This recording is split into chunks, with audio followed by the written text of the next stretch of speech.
Quarta-feira, 19 de junho de 2024, começa agora o Piques News. E há mais de um mês das enchentes que atingiram o Rio Grande do Sul, mais de 10 mil pessoas continuam em abrigos.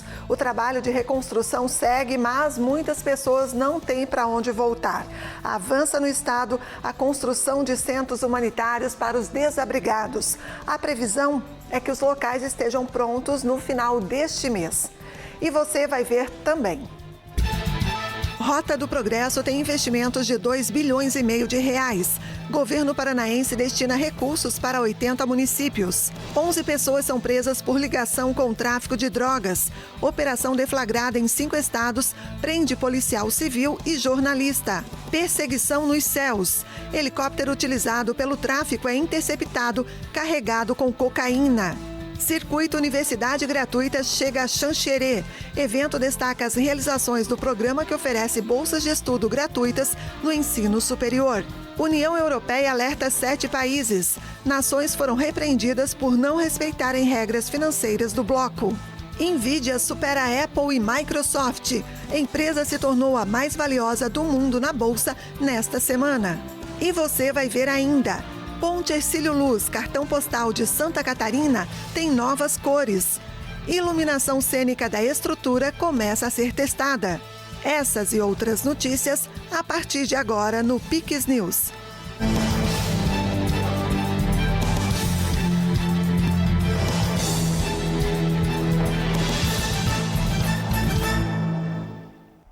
Olá, seja muito bem-vindo. Nós estamos ao vivo com o Piques News, agora são 8h03. E o governo do estado do Paraná vai investir 2,5 bilhões de recursos para 80 municípios do estado. A iniciativa faz parte do programa Rota do Progresso. Os municípios com os menores índices de desenvolvimento do estado foram contemplados. Os gestores das prefeituras beneficiadas acreditam que os investimentos possam alavancar a economia local. Essa ação do governo ela vai possibilitar com que os jovens fiquem nas cidades pequenas. E eles podem ficar não só nas indústrias, eles podem ficar também na zona rural, trabalhando numa estufa, trabalhando numa pequena propriedade, gerando emprego e renda através, por exemplo, de uma agroindústria, gerando muito mais renda do que talvez sendo empregado numa empresa grande, numa cidade grande. Nossa maior necessidade lá é barracão industrial, metade da população nossa mora na agricultura, né? O incentivo que vem para a agricultura vai ser bacana para nós lá. Tem muita confecção na minha cidade e também a lavoura, né? Que é muito soja, café, então a gente precisa muito desse evento que a gente está fazendo hoje, que é a Rota do Progresso, vai ser muito importante para nosso município, para a gente encaixar emprego, a zona rural, para a gente fazer um pouco de cada desse objeto que eles vão passar para o município. Os recursos fazem parte do programa Rota do Progresso e estão separados em 9 eixos programáticos, que visam estimular a economia, a geração de emprego e levar mais qualidade de vida à população dessas cidades. Então nós estamos fazendo um programa que acaba ligando várias secretarias, não é um programa de uma só secretaria, são várias secretarias que têm responsabilidades, entre elas o investimento na industrialização dessas cidades. Então nós estamos liberando 1 bilhão de crédito tributário para as empresas que têm crédito com o Estado de exportação, para justamente antecipar esse pagamento que eles iam receber só daqui 10 anos para aquelas empresas, indústrias que forem montar uma indústria nessas 80 cidades, ou uma dessas 80 cidades, justamente para ajudar o desenvolvimento regional dessas cidades do Paraná, que são cidades muitas vezes muito pobres. Então a ideia é levantar esses municípios, poder trazer o mesmo padrão de qualidade de vida da grande maioria da população. O governo estadual planejou projetos multissetorial para prestar um auxílio mais agudo a esses municípios. Investimentos em estradas rurais, em fomento de barracões industriais, programas também para ampliar a questão estrutural e econômica.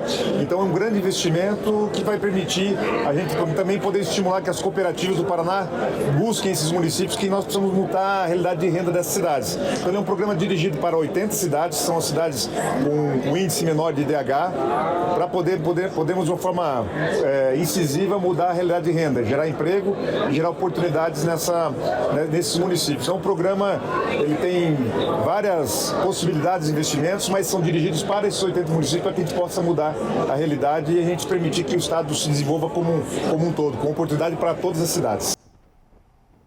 E a gente volta a falar aqui no Piques News sobre a montagem dos abrigos humanitários no Rio Grande do Sul, que estão sendo construídos em Porto Alegre e Canoas. Conforme o último boletim divulgado pela Defesa Civil do Estado, 10.700 pessoas continuam morando nos abrigos públicos improvisados desde as enchentes de maio. As máquinas trabalham o mais rápido possível para nivelar o terreno que irá receber um dos projetos de apoio aos desabrigados. Os centros humanitários de acolhimento têm previsão de abrigar até 3.700 pessoas. O primeiro deles, em Canoas, deve ficar pronto até o final deste mês. Estão sendo montadas 208 casas provisórias cedidas pela Agência da ONU para Refugiados. Estamos aí, desde o início desse projeto até o avanço das obras atualmente, em torno de 35, 40 dias, e já estamos prestes nos próximos dias, inaugurar alguns deles. Dos dois primeiros que ficarão prontos serão um que é próximo à refinaria Alberto Pasqualini em Canoas, que a gente chama de Refap, e outro que é no Centro Vida, que é um equipamento do governo do estado para fazer políticas sociais, que tem um espaço ao lado do pavilhão principal, que já serve de abrigo para pessoas, e outro pavilhão para animais, para poder receber um dos centros humanitários de acolhimento. Além destes abrigos, outros 3 estão com projetos em fase de finalização. A expectativa é que estes locais também sejam utilizados para acolher parte da população que continua desabrigada na região. O boletim mais recente sobre o impacto das chuvas no Rio Grande do Sul, publicado no site da Defesa Civil, indica que 10.793 pessoas continuam vivendo nos alojamentos públicos do estado. Os outros 3, tem um que está já no início das obras, que é o Centro Olímpico Municipal de Canoas. E aqui em Porto Alegre nós teremos um no estacionamento do Porto Seco e outro no Centro de Eventos Ervino Besson. Só que a gente tem que entender qual é a necessidade desses demais centros pela quantidade de pessoas ainda abrigadas. No Vale do Taquari, restou em torno de 14% dos abrigados iniciais 60 dias depois do evento. Aqui na Grande Porto Alegre nós estamos também com um número parecido com esse. Como temos capacidade para abrigar até 3.700 pessoas nesses 5 centros humanitários de acolhimento, na medida do necessário nós vamos colocando os demais em operação. O Circuito Universidade Gratuita Santa Catarina Melhor, evento de apresentação do programa, chegou a Xanxerê, no oeste catarinense. Com a presença de centenas de alunos e professores da região, a 5ª edição do evento apresentou o projeto que possibilita o acesso a um curso superior para todos os catarinenses. Foi possível trazer aos estudantes a motivação real para participarem do programa Universidade Gratuita, falar um pouco dos dados que temos até o momento e também a fala do governador, apresentando aí a educação como uma estratégia central do seu governo e, portanto, trazendo esse programa como também uma estratégia central para a educação em Santa Catarina. Que é um programa de desenvolvimento, mostrando também aos empresários como eles podem participar disso e como o estado de Santa Catarina poderá ser visto para o futuro, valorizando o programa Universidade Gratuita. O circuito percorre diferentes regiões do estado com o objetivo de destacar os números do Universidade Gratuita,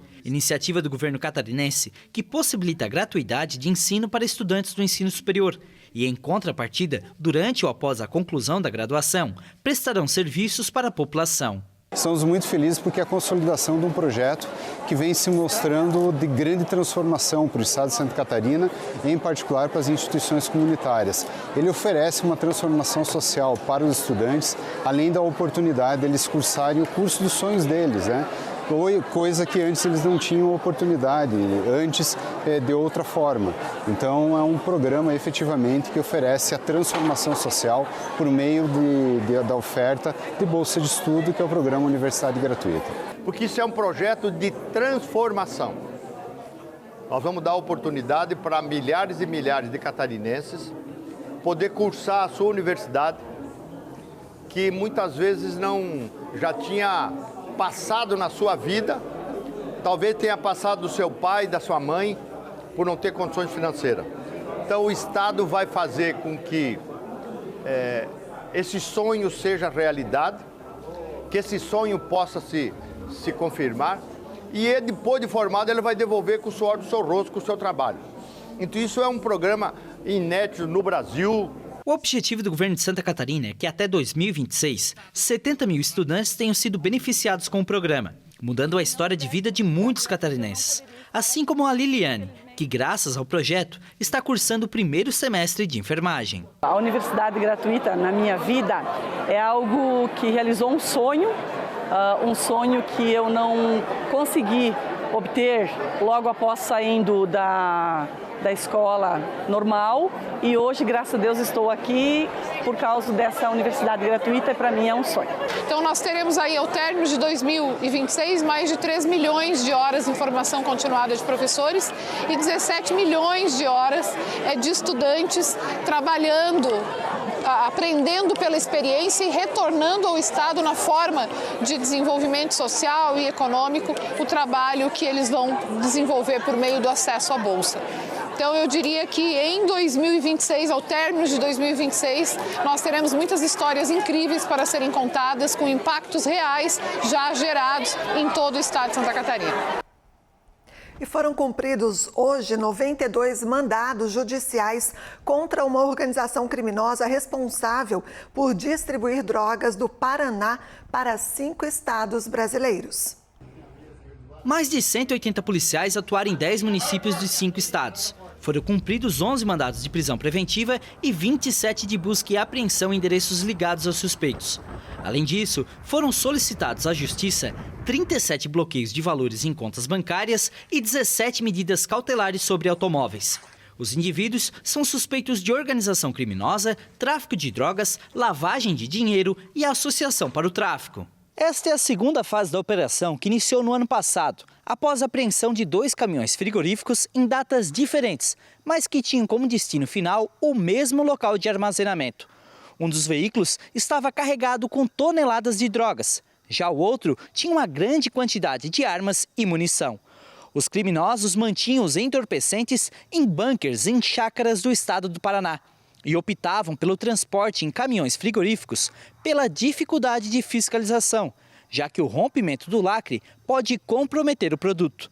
Na primeira fase da operação, deflagrada em agosto de 2023, foram presas 15 pessoas, incluindo o líder do grupo em Balneário Camboriú, além de 11 armas de fogo e sequestrados aproximadamente 25 milhões de reais em móveis, imóveis e em dinheiro. Com os elementos colhidos nas buscas e as investigações posteriores, foi então identificado outros integrantes que até então não haviam sido identificados e que foram hoje presos na deflagração da segunda fase. Entre os presos está um policial civil do estado de São Paulo, que tinha sido suspenso das funções na primeira fase e atualmente estava liderando o grupo enquanto o chefe está preso. Um jornalista carioca também foi preso, suspeito de ser o responsável pela contabilidade e gerência das contas bancárias. Eles eram muito bem organizados, tinham funções bem específicas dentro da organização, pessoas que só faziam o transporte da droga, pessoas que só faziam a movimentação financeira, pessoas ligadas única e exclusivamente à lavagem de capitais. Então tudo isso deu à investigação muito trabalho. A forma que a investigação fez, e como a doutora já comentou, foi um valor muito elevado apreendido, tanto em bens quanto em valores em dinheiro, valores em conta bancária, acabou desarticulando a organização, que agora, para essa segunda fase, já não estava tão bem estruturada quanto antes. Segundo as investigações, ao distribuir drogas do Paraná para o Rio de Janeiro, Minas Gerais, Pernambuco e Rio Grande do Sul, em 4 anos, a organização movimentou mais de 100 milhões de reais por meio de dinheiro em espécie e transações bancárias feitas em contas de laranjas e testas de ferro. Muitas dessas empresas de fachada, criadas apenas para movimentar o dinheiro advindo da atividade criminosa. Com a fase de hoje, nós temos aí a perspectiva, inclusive, de um melhor detalhamento das ações desses indivíduos que já foram denunciados, além daqueles que foram presos nessa oportunidade e que, eventualmente, também serão acusados pelo Ministério Público. E ainda na área da segurança pública, você vai assistir agora imagens impressionantes de uma perseguição pelo ar. Um helicóptero que vinha do Mato Grosso do Sul, carregado de cocaína, foi interceptado no Paraná. O piloto da aeronave foi preso. Uma operação conjunta entre o Batalhão de Polícia Militar de Operações Aéreas e a Polícia Federal resultou na interceptação de um helicóptero carregado com aproximadamente 243 quilos de cocaína em Jaguapitã, região norte do Paraná. Tudo começou em Guaíra, onde a Polícia Federal recebeu informações sobre a rota da aeronave vinda de Amambaí, no Mato Grosso do Sul. Utilizando tecnologia avançada, o Falcão 13 da Polícia Paranaense detectou o monomotor Robinson 44 entre o Umuarama e Loanda.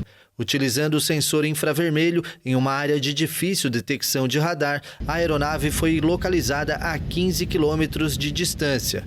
A partir daí, iniciou-se o acompanhamento aéreo coordenado entre as unidades. A perseguição terminou com a abordagem em Jaguapitã, onde o piloto, um homem de 52 anos, tentou escapar e se esconder embaixo de um veículo estacionado. Saia debaixo do carro com a mão para cima.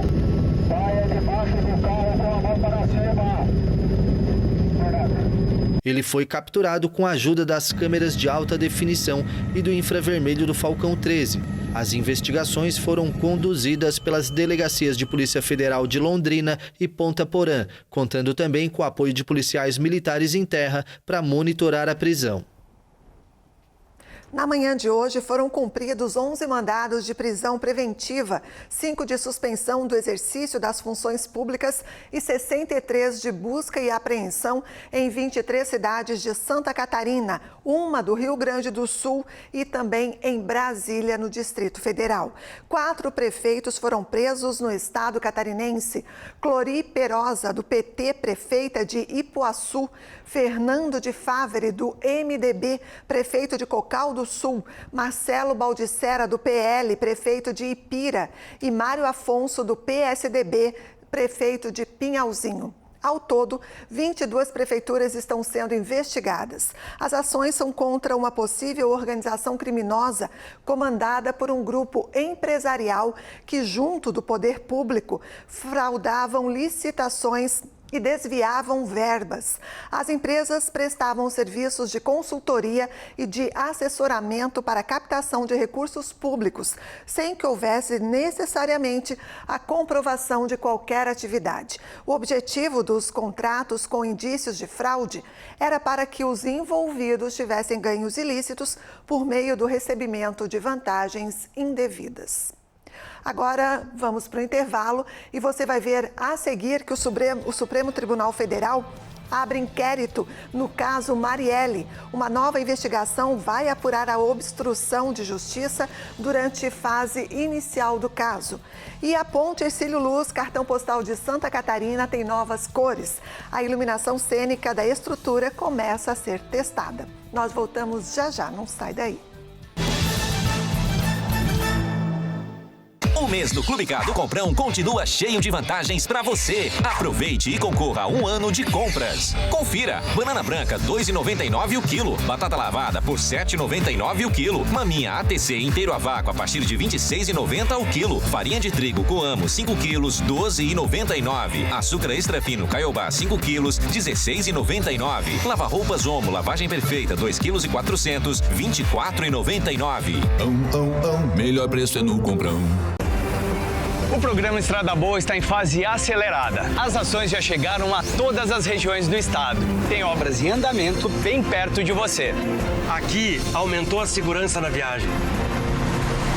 Agora não tem mais desculpa para não visitar minha mãe. Ficou melhor para admirar as belezas do nosso estado. Isso é respeito e desenvolvimento para todos. Programa Estrada Boa é a nossa infraestrutura levada a sério.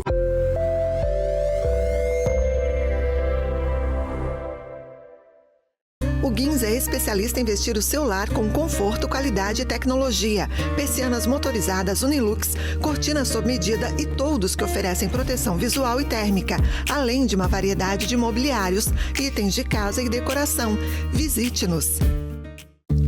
A Viva Flor Garden Center é uma empresa especializada em plantas ornamentais, exóticas e frutíferas. Também temos serviço de paisagismo e execução, com uma equipe especializada para oferecer o melhor para o seu jardim. Venha nos conhecer. Atenção, guarnições. Acidente de trânsito. Quem trabalha com segurança em Santa Catarina faz parte de um time que está sempre pronto para dar o seu máximo. Somos uma força preparada, treinada. Usamos tecnologia e equipamentos de última geração. Pertencer a esse grupo é uma satisfação. E cuidar da segurança dos catarinenses é um orgulho. Por isso, Santa Catarina é o estado mais seguro do Brasil. Estamos de volta agora às 8h22. E o ministro Alexandre de Moraes, do Supremo Tribunal Federal, determinou a abertura de novo inquérito sobre a investigação do assassinato da vereadora Marielle Franco e do motorista Anderson Gomes, ocorrido em 2018. De acordo com a Agência Brasil, o novo inquérito vai apurar o crime de obstrução durante a fase inicial da apuração do caso, que foi conduzida pela Polícia Civil do Rio de Janeiro. Trago na tabela 17 tópicos específicos que, comparando com a colaboração premiada, dão sustentáculo para que o Ministério Público possa, como fez, trazer ao Supremo Tribunal Federal a denúncia e tenha a possibilidade, a partir do recebimento da denúncia, de comprovar. Volto a insistir, aí sim, sem dúvida razoável, comprovar que esses elementos indiciários que corroboram a denúncia realmente podem levar a um édito condenatório. Os alvos da investigação são 5 suspeitos de envolvimento no crime. O conselheiro do Tribunal de Contas do Rio de Janeiro, Domingos Brazão, o irmão dele, Chiquinho Brazão, deputado federal, o ex-chefe da Polícia Civil, Rivaldo Barbosa, o delegado Giniton Lages e o comissário de polícia, Marco Antônio de Barros Pinto. Se não houver essa comprovação por parte do Ministério Público, da Procuradoria-Geral da República durante a ação penal, nós teremos aí a absolvição, como de praxe deve ser realizado. Gostaria apenas de fazer 2 observações, realçar que neste momento não estamos analisando provas para fins de condenação, mas sim para a instauração de uma ação penal na qual a Procuradoria-Geral da República deverá fazer prova de culpa. Alexandre de Moraes também determinou que o Ministério Público do Rio de Janeiro avalie a abertura de outra investigação para apurar outros crimes. Durante o julgamento, a defesa dos réus rejeitou as acusações.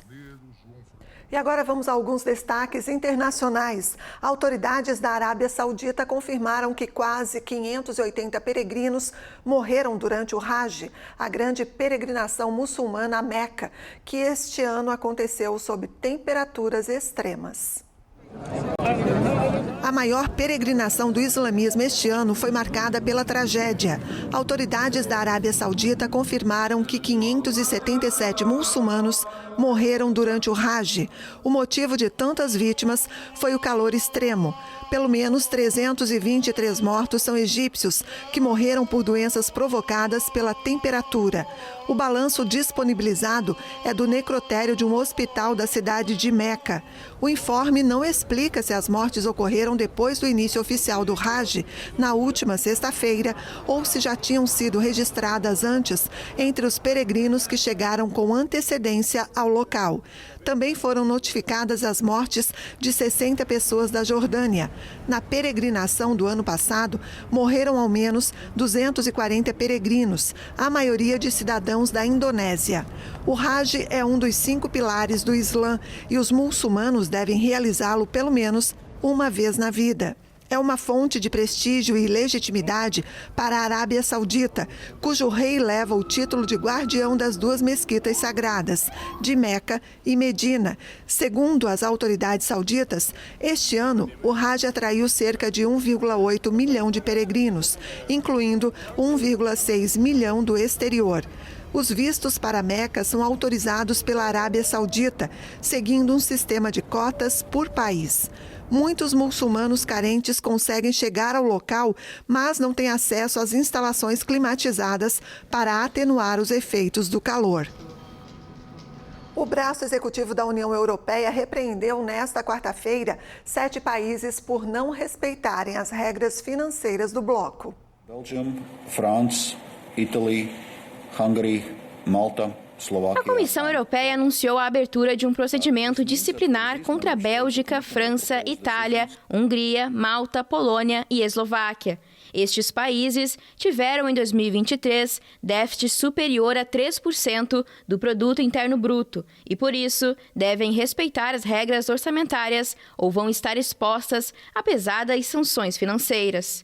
As multas, que podem chegar até 0,1% do PIB, nunca foram aplicadas até hoje na União Europeia. A Romênia já é objeto de uma investigação disciplinar pelo mesmo motivo, desde 2019. A União Europeia mantém 2 princípios fundamentais: evitar que a dívida geral de um país supere 60% do PIB e que o déficit não supere 3%. As regras sobre déficit e a relação com o PIB foram suspensas temporariamente devido à pandemia para permitir que os países pudessem reagir com maiores gastos e reativar a economia. Espanha e República Tcheca tiveram em 2023 déficits levemente acima de 3%, mas projeções indicam que este ano devem ficar dentro das regras do bloco. A Estônia, por outro lado, tem um déficit maior que 3%, mas a dívida é de apenas 20% do PIB, muito abaixo do limite. A fabricante de semicondutores NVIDIA se tornou a empresa mais valiosa do mundo, superando a Apple e a Microsoft na terça-feira, em mais um indicativo da corrida pela inteligência artificial generativa impulsionada pelos mercados. A valorização do grupo de Santa Clara, na Califórnia, alcançou 3,338 trilhões de dólares, 18 trilhões de reais. No início da tarde de terça, as ações operavam em alta de 3,45%. De todo modo, a NVIDIA ainda não bateu o recorde absoluto registrado pela Apple na segunda-feira, 3,376 trilhões de dólares. Desde que foi lançado o ChatGPT, robô conversacional da OpenAI, em novembro de 2022, o preço das ações da NVIDIA se multiplicou por 8, graças à popularidade dos poderosos microchips da empresa.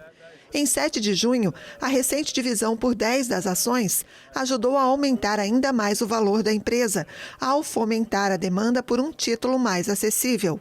O grupo produz os potentes microprocessadores GPU, capazes de gerenciar uma quantidade considerável de cálculos necessários para a inteligência artificial generativa. A tecnologia produz textos, fotos e vídeos, entre outros, a partir de um pedido feito em linguagem comum.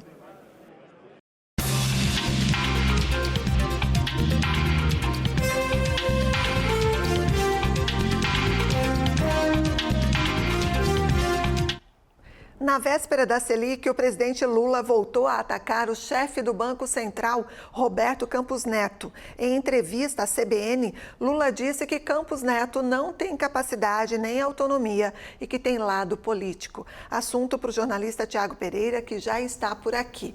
Tiago, eu pergunto para você, mais um embate sobre esse assunto. Quando isso vai acabar, hein? Boa noite, bem-vindo. Provavelmente, pelo que o Lula tem dito, só vai acabar quando ele indicar os dos seus. Afinal, a indicação não foi dele, portanto, por isso as críticas. Uma boa noite a você e a toda a nossa audiência qualificada que está sempre aqui acompanhando a programação da Pix TV. Bom, Lula comete inúmeras injustiças. A primeira é condenar um profissional por ter lado político, Isso não é crime, porque se nós formos levar isso a sério, nenhum dos ministros do próprio governo dele não teriam, então, essa capacidade que ele cita de estarem onde estão. Zanin, por exemplo, que vimos na matéria sobre o caso da Marielle, que foi advogado dele, não poderia estar, portanto, no STF e por aí vai. Então, o caminho não é esse. É como se tudo no Brasil só desse certo se ele, Lula, tivesse indicado. Além disso, em todas as reuniões do Comitê de Política Monetária, as correções da taxa foram aprovadas e, inclusive, tiveram parecer favorável também da maioria dos economistas, os principais e mais renomados e respeitados do país. Não os blogueiros e pseudo-jornalistas com sites com aquelas logos vermelhas que tem inclusive propaganda institucional da SECOM do governo federal. Lula, em sua fase mais insana, nessa entrevista, chegou a dizer que o ex-ministro do governo Bolsonaro e atual governador de São Paulo, Tarcísio de Freitas, tem mais influência no Banco Central do que ele próprio, como se fosse a atribuição do presidente da República interferir lá no Banco Central. Não é função dele, muito menos de governador. Essa suspeita veio após um jantar entre os dois, o Tarcísio e o Campos Neto. Aliás, a mesma pergunta a gente repete aqui, porque eu já fiz lá em 2022.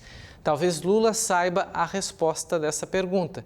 Do jantar entre o ministro do Supremo Tribunal, Luiz Roberto Barroso, e do então advogado de Lula, Cristiano Zanin, flagrados em um caríssimo restaurante em Nova York, lá em 2022. O governador de São Paulo disse que os juros altos, obviamente, atrapalham a administração do Estado e que, sabiamente, não vai comentar a declaração de Lula. Já Lula, por sua vez, que critica Campos Neto por ser indicação do ex-presidente Jair Bolsonaro, já ventila Guido Mantega ou Aloysio Mercadante cotados para assumir a vaga, que será desocupada só lá em 31 de dezembro. Mas, inclusive, deputados petistas defendem a saída antecipada de Campos Neto. E o PT, o partido de Lula, quer entrar com uma ação popular contra o atual presidente do BC. É esse tipo de democracia que esse povo defende. Portanto, hipocrisia é pouco para essa gente que só polariza ainda mais o cenário atual do país. Portanto, prova que essas declarações do Lula, dos líderes aí, tanto da direita como esquerda, que querem acabar com a polarização, é balela, porque eles mesmos criam a polarização, com exceção do Tarcísio, que fez a política da boa vizinhança. O Lula falou isso, responsabilidade é dele, não quero interferir, mas acho que, sim, o juro alto atrapalha até eu a governar aqui o meu país, meu estado, né? E não só ele, todos os governadores.